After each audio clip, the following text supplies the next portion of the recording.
Hello everyone, welcome to the competitive.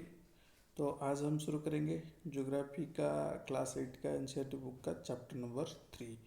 इसमें है minerals and power resource. तो आज पहली पार्ट में हम मिनरल को कवर करेंगे, अगले पार्ट में हम देखेंगे पावर रिसोर्सेज के बारे में। ठीक है, तो चलो शुरू करते हैं। किसको बोलते हैं मिनरल्स?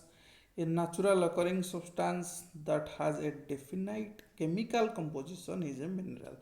जो सब्सटेंस नेचर से हमको मिलता है और उसका एक डेफिनाइट केमिकल कंपोजिशन होता है, उसको हम बोलेंगे मिनरल्स। जैसे कि एग्जांपल में हो गया, हम जो सॉल्ट खाते हैं वो हो गया एक मिनरल। हम पेंसिल में जो ग्राफाइट यूज़ करते हैं वो भी हो गया एक मिनरल्स। ओके, मिनरल्स आर कैसे फॉर्म होते हैं? विभिन्न प्रकार जियोलॉजिकल प्रोसेस से ये प्रस्तुत होते हैं। अंडर मतलब विभिन्न प्रकार के सर्कमस्टांसेस से ये बनते हैं, सालों साल लग जाते हैं ये बनने के लिए। ठीक है, they are created by natural process. Natural process से होता है, कोई भी ह्यूमन इसको बना नहीं सकता, और ह्यूमन के बिना इंटरेक्शन से, बिना डिस्टर्बेंस से ही ये बनता है, नेचर इसको बनाता है। Identify on the basis of, ये हम इसको आइडेंटिफाई करेंगे कुछ फिजिकल प्रॉपर्टीज, जैसे कि हो गया कलर, हो गया डेंसिटी, हो गया हार्डनेस, हो गया केमिकल प्रॉपर्टीज, हो गया सॉल्युबिलिटी, हो गया। ये सारे चीज़ से हम उसको आइडेंटिफाई करते हैं। फिर हम देखेंगे टाइप्स ऑफ मिनरल्स। कितने टाइप्स के मिनरल्स होते हैं? तो 3000 वेराइटी मिनरल्स है। और on the basis of composition हमने इसको दो तरह से डिवाइड किया है। एक हो गया मेटेलिक, एक हो गया नॉन मेटेलिक। मेटालिक में भी दो तरह के आते हैं, एक हो गया फ्यूरियस, एक हो गया नॉन फ्यूरियस।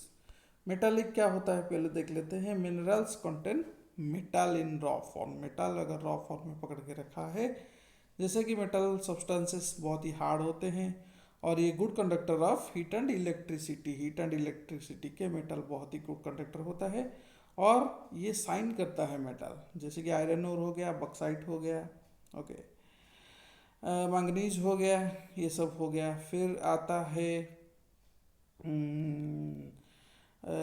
नॉन हाँ, इसमें में आता है एक ये भी दो तरह के होते हैं, एक फ्यूरियस एक नॉन फ्यूरियस होते हैं।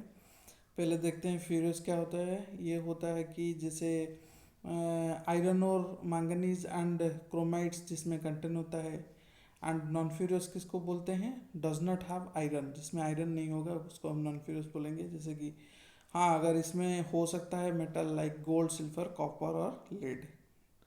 नॉन मेटेलिक में क्या आ गया? नॉन मेटेलिक में आ गया minerals do not have contain metal, उसमें मेटल्स नहीं होता, जैसे कि लाइमस्टोन, माइका, जिप्सम हो गया, ये सब वगैरह हमारा होता है नॉन मेटेलिक, राइट।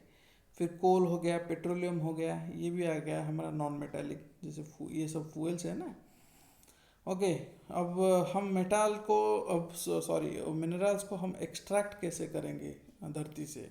उसको तीन तरह से करते हैं। एक हो गया माइनिंग, हो गया एक ड्रिलिंग, हो गया एक क्वेरिंग, हो गया। माइनिंग भी दो तरह के होते हैं, एक ओपन कास्ट माइनिंग, एक शिप माइनिंग। देखो अभी जैसे कोल वगैरह हम एक्सट्रैक्ट करते हैं, ये धरती के नीचे है, हम खोदते हैं, माइनिंग करते हैं। अगर कुछ ज़्यादा डीप अंदर है, उस मतलब बोर, जैसे बोरवेल खोदा जाता है, उसको होल करके हम डीप तक अगर हम उसको एक्सट्रैक्ट करते हैं, उसको बोलेंगे हम शिफ्ट माइनिंग बोलेंगे। और जैसे कोल वगैरह को हम एक्सट्रैक्ट करते हैं खोद के डायरेक्टली, उसको ओपन कास्ट माइनिंग बोलेंगे। ये दो टाइप के हो गया माइनिंग के under, open cast and shift mining. फिर देखेंगे हम ड्रिलिंग। ड्रिलिंग किसे बोलते हैं? जैसे ऑयल वगैरह धरती पर अवेलेबल है, उसको एक वेल, कुएं की तरह खोद के ज़्यादा अंदर ज़मीन पर ये इसको ड्रिल करके हम एक्सट्रैक्ट करते हैं, इसको बोलेंगे हम ड्रिलिंग। फिर कोरिंग हो गया। कोरिंग क्या हो गया? जैसे मिट्टी के थोड़ा से ही नीचे अवेलेबल है, जिसको आसानी से हम खोद के निकाल सकते हैं, उसको हम बोलेंगे कोरिंग। फिर हम देखते हैं मिनरल्स को कैसे डिस्ट्रीब्यूट किया जाता है। मिनरल्स को मतलब हम डिस्ट्रीब्यूट कर सकते हैं, जैसे मतलब अलग अलग जगह से मिलता है। इग्नियस रॉक से, मेटामॉर्फिक रॉक से, एंड सेडिमेंटरी रॉक से। डिफरेंट टाइप्स ऑफ रॉक्स के हिसाब से हम डिस्ट्रीब्यूशन कर सकते हैं इसको। तो ये अगर igneous rocks, metamorphic rocks, sedimentary rocks, ये सब आपने नहीं पढ़ा है तो मैंने पिछले सारे चैप्टर में ये सब कवर कर चुका हूँ। आप उसका लिंक मैं डिस्क्रिप्शन बॉक्स में डाल दूंगा, आप वहाँ पर उसको चेक कर सकते हो।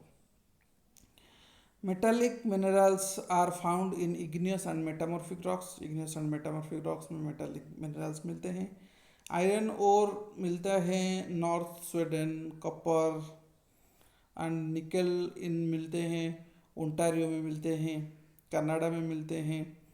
आयरन, निकल, chromites and platinum in south Africa, ये सब साउथ अफ्रीका में मिलते हैं। ये सब हो गया इग्नियस रॉक और मेटामॉर्फिक रॉक्स का अंडर। अभी सेडिमेंटरी रॉक्स फॉर्मेस मतलब ये भी फॉर्मेशन करता है क्या, यंग फोल्ड माउंटेन्स ये फॉर्मेशन करता है। और कंटेंट नॉन मेटालिक मिनरल्स, यहाँ पर नॉन मेटालिक मिनरल्स मिलते हैं जैसे कि लाइमस्टोन हो गया। ओके, लाइमस्टोन मिलता है फ्रांस, और मैंगनीज मिलता है जॉर्जिया एंड यूक्रेन में मिलता है, एंड फॉस्फेट मिलता है अल्जीरिया में, राइट। तो अभी हम क्या करेंगे, एक एक करके देखेंगे कौन सी कॉन्टिनेंट में क्या क्या मिलता है, फिर हम आगे प्रोसीड करेंगे। पहले देखते हैं एशिया में। एशिया में आ गया चाइना और इंडिया। इसमें लार्ज आयरन ओर मिलता है, और the continent produce more than half of the world tin. पृथ्वी के मतलब आधे टिन यहीं से ही प्रोड्यूस होते हैं। China, Malaysia and Indonesia are among the world's leading tin producer. ये वर्ल्ड के कुछ लीडिंग टीन प्रोड्यूसर हो गए। China also leads in production of lead, antimony and tungsten, ये सब प्रोड्यूस करता है China. Also deposit of manganese, bauxite, nickel, zinc and copper भी यहाँ पर मिलता है। फिर देखते हैं हम Europe. Europe is the leading producer of iron ore in the world. World का सबसे लीडिंग आयरन ओर यहाँ से प्रोड्यूस होता है। The countries with large deposits of iron ore are, कहाँ पर हो गया, रसिया हो गया, यूक्रेन हो गया, स्वीडन हो गया, फ्रांस हो गया, ये सारी जगह पर। Minerals deposit of copper, lead, zinc, manganese and nickel are found in eastern Europe and European Russia में ये सब मिलते हैं। क्या आपको पता है स्विट्जरलैंड में बिल्कुल कुछ मिनरल्स नहीं मिलता है।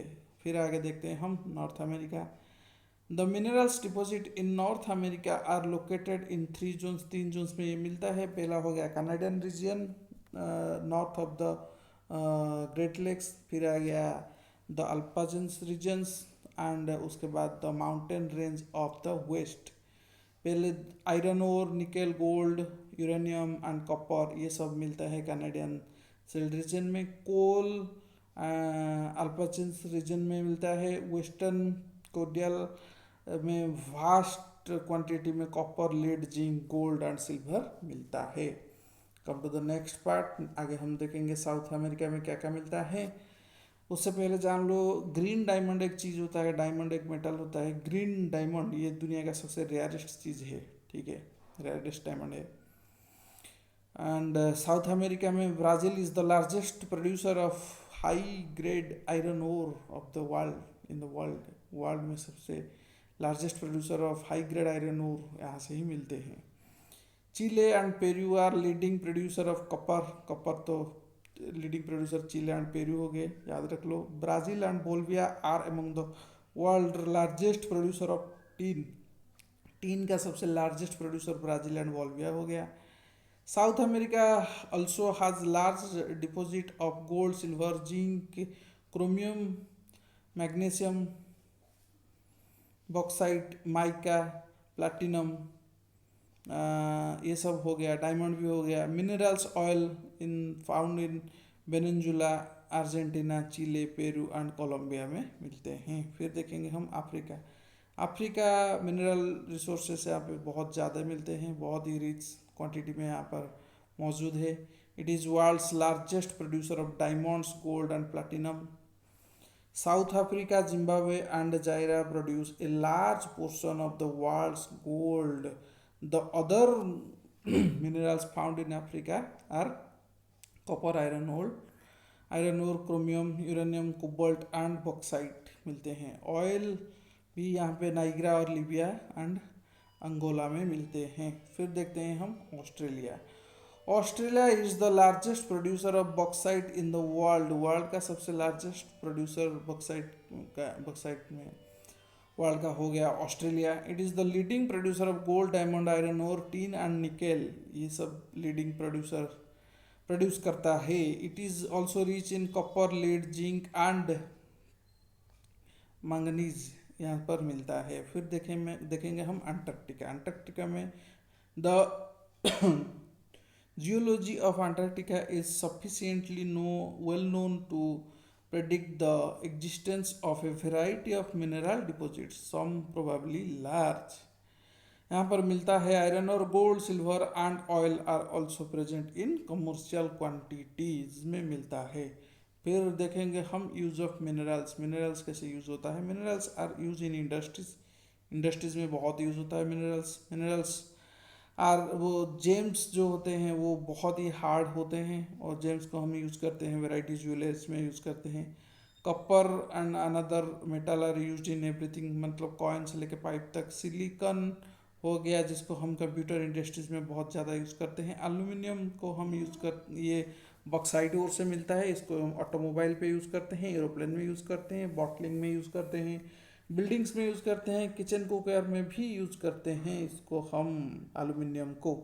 And the most important thing, conservation of minerals. Minerals को क्यों कंजर्व करना चाहिए? क्योंकि मिनरल्स एक नॉन रिन्यूएबल रिसोर्स है। नॉन रिन्यूएबल रिसोर्स क्या है, रिन्यूएबल रिसोर्सेज क्या है, ये सब हमने रिसोर्स चैप्टर में कवर करके रखा है।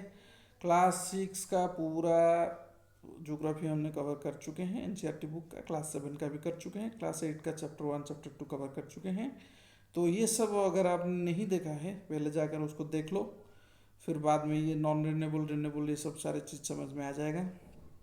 तो नॉन रिन्यूएबल क्या होता है? जिसको थाउजेंड्स ऑफ ईयर लग जाते हैं फिर से बनाने के लिए, इसलिए हम इसको बोलते हैं non renewable. The rate of formation is much smaller. Formation बहुत ही स्मॉल क्वांटिटी से यूज होता है और यूज ज़्यादा क्वांटिटीज़ में ये होता है। तो क्या करेंगे, क्या कर सकते हैं हम इसको कंजर्व करने के लिए? हम वेस्ट नहीं करेंगे, जितना हो सके कम यूज़ करेंगे, कम माइनिंग करेंगे और रिसाइकल करके दोबारा से उस चीज़ को यूज़ करेंगे। तो कैसे? इस तरह से हम क्या कर सकते हैं, मिनरल रिसोर्स को कंजर्व कर सकते हैं। क्या कर सकते हैं? रिड्यूस कर सकते हैं, यूज़ को रिड्यूस कर सकते हैं, रिसाइकल करके यूज़ कर सकते हैं, रीयूज़ कर सकते हैं और जितना हो सके कम यूज़ करें। ठीक है, तो यहाँ पर ख़त्म होता है मिनरल्स पार्ट। अगले पार्ट में हम पावर रिसोर्स के बारे में देखेंगे। तब तक के लिए आप पढ़ते रहो, मिलते हैं बहुत जल्द। Bye bye.